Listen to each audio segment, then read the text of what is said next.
It's Tommy Kohler with Stocks and Sports. We're coming in and broadcasting from the beautiful hills of Ocala, Florida, here in the Sunshine State of the USA on this Sunday, July 26th, 2020.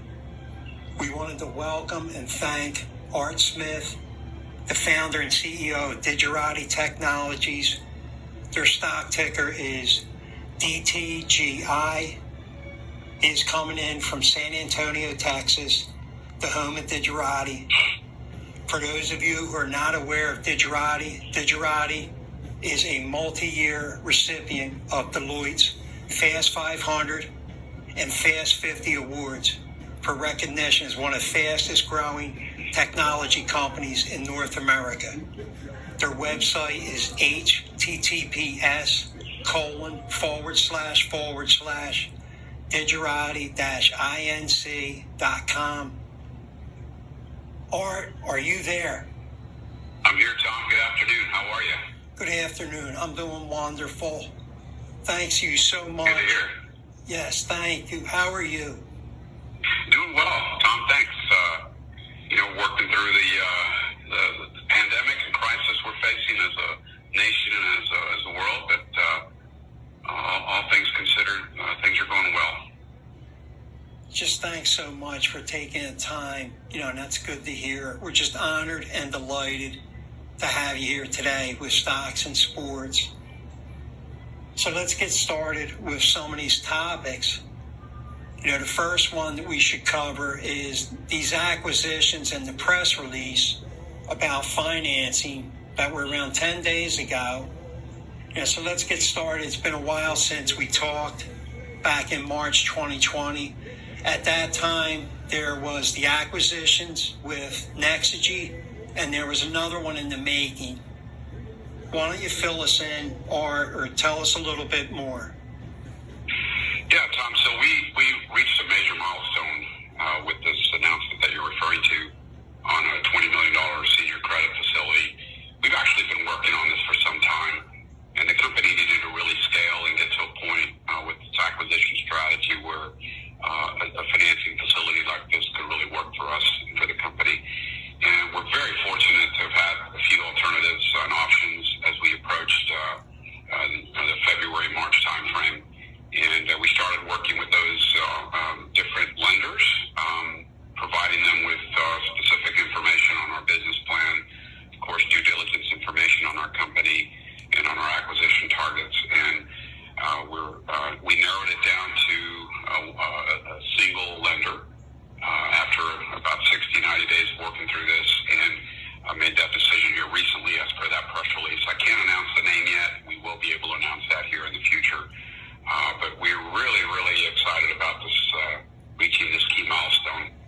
Not only is this this financing going to help us with the acquisition of Dtgi and our fourth acquisition that we haven't named yet. It's under letter of intent, but it will be part of this next series of transactions. We're going to close them simultaneously. But not only does it help with this, these next two acquisitions, it provides a facility to move forward with others that we have in the pipeline. Tremendous opportunity for us, and of course all of this happened during the pandemic. So we're very fortunate to be in a position like this. We also announced that we extended the outside date for the Dtgi transaction, and it really all ties back to what we mentioned in the press release related to the financing. It all ties in together. You got to align everything to, get a transaction like this or transactions like these done. So it's all aligned. So we're looking forward to the next step here in closing these transactions. No, that's great news. It's good to hear all this positive news. Basically, it said on your website, the combined business, T3, Dtgi, and the fourth acquisition will serve 2,600 business customers and approximately 28,000 users while generating over $14 million in annual revenue. So this is huge. It is. That's correct, Tom. It's going to more than double the size of the company. It's going to almost triple the size of our customer base today with business. As you know, we serve businesses, and of course, our main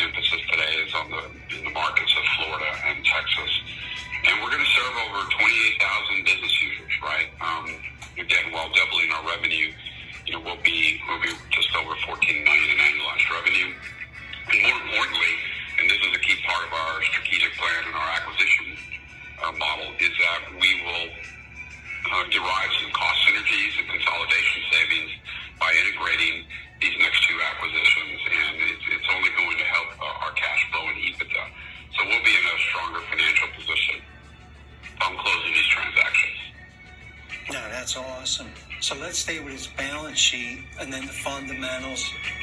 And then I told you that I had met Craig, through social media and Twitter.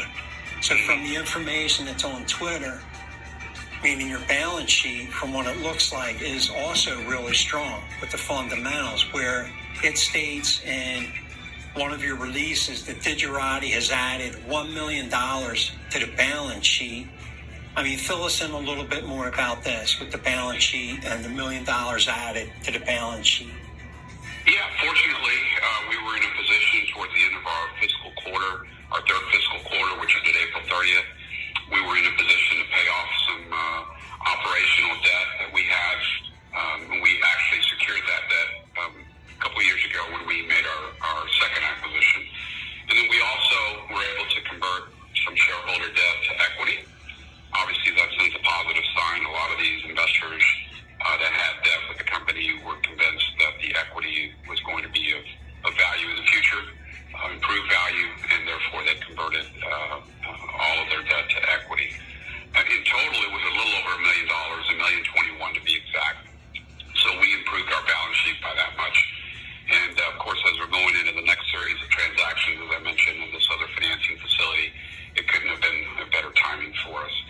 So not only did we, as you say, improve financial position, improve the balance sheet of the company, I think we also have shown that, our current stakeholders are very bullish future of this company. No, that's awesome. And then we talked a lot, about people, and from some of the past interviews that we had with you, you mentioned, and I agree that you guys are just positioned really well. You have a savvy management team.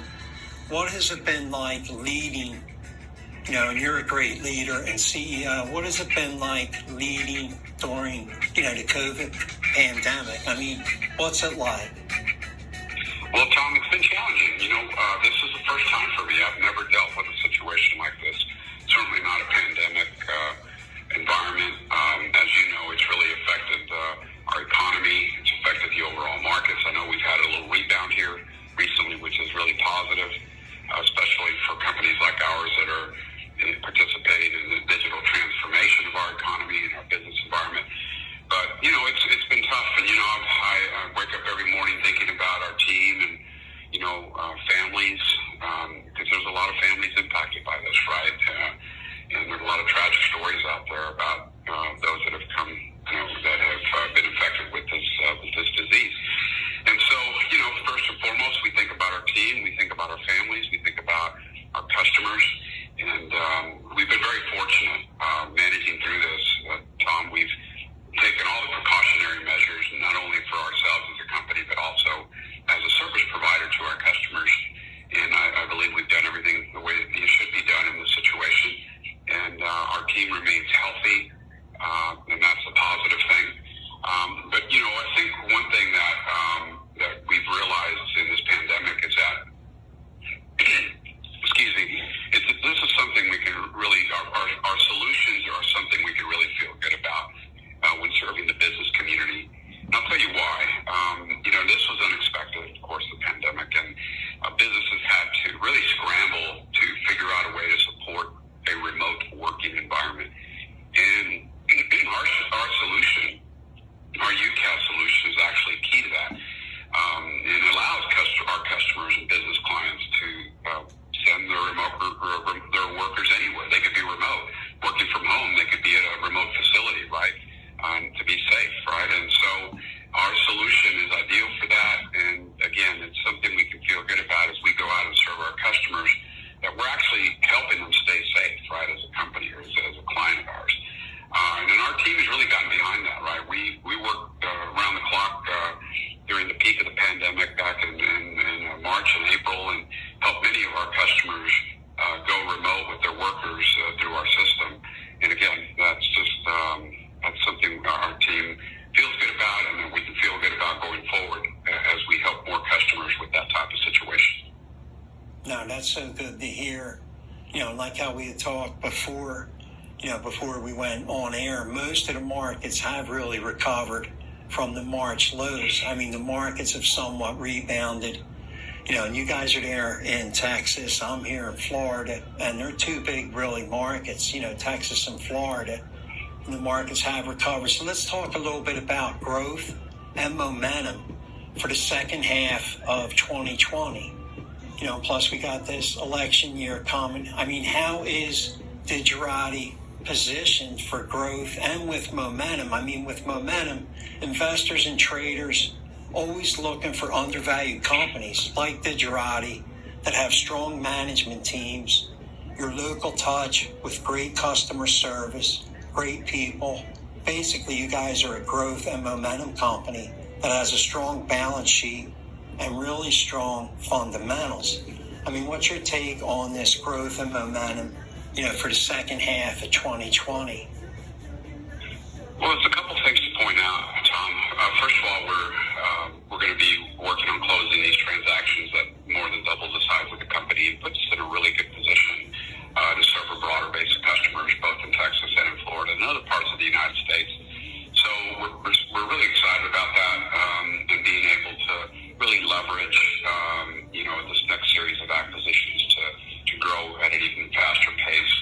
As I mentioned before, we also have other acquisitions in the pipeline that likely we can now accelerate in terms of growth through acquisition with this $20 million facility that we're working on closing.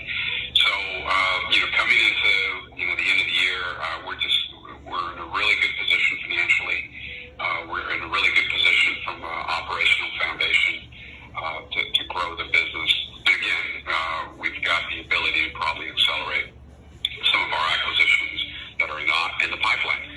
Second, I would say, the pandemic, as I just mentioned, has accelerated demand for remote working solutions.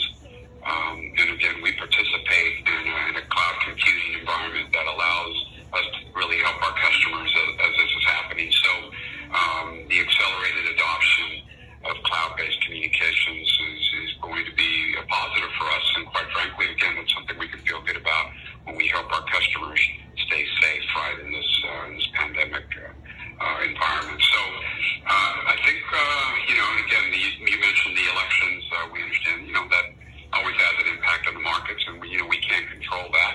All we can do is do what we do every day, and that's go out there and take care of our customers. And just as you said, focus on that local touch, focus on that great customer service, and focus on solving problems for our customers. At the end of the day, that's what we're all about. And we take care of that, and everything on Wall Street is going to take care of itself. As we execute on that plan, fundamentally on Main Street, Wall Street will take care of itself. And I feel confident that, we're going to see a breakthrough on our stock price at some point and continue to work towards our objectives, which includes, as you know, uplisting to NASDAQ or NYSE American. Yeah, that's what I was going to try to close this out with. From your past experience, you have experience taking other companies from the OTC markets onto the New York Stock Exchange. Do you see a possible uplist in the future to maybe the NASDAQ over time? I mean, is it safe to say that a potential uplist from the OTC exchange onto the NASDAQ would be another part of the plan for Dtgi to innovate? And then I guess in closing too, why don't we let you, elaborate on that? And then in closing with that, is there anything else in addition to that you'd like to mention before we close this out? Yeah, Tom, so we absolutely have a plan to uplist the company to a primary stock exchange, NASDAQ or NYSE American. We've done this before with other companies. As you know, this management team has created nearly $1 billion in market value through a similar strategy as to what we're doing here, taking a growth company and listing it on a primary exchange. We feel that with confidence that we can get that done. As you say, it's not our first rodeo. We've done this before. And fortunately, we're in a really good business environment. We're in a situation where it is ripe for growth and ripe for consolidation. And I think the one thing I'd like to point out as part of their closing is that it's a very fragmented market. And I think I've mentioned this in some of the previous interviews, Tom. It's a very fragmented market. The companies we're looking to acquire, which are typically in the $2 to $10 million range in terms of service revenue, profitable, that have done a really good job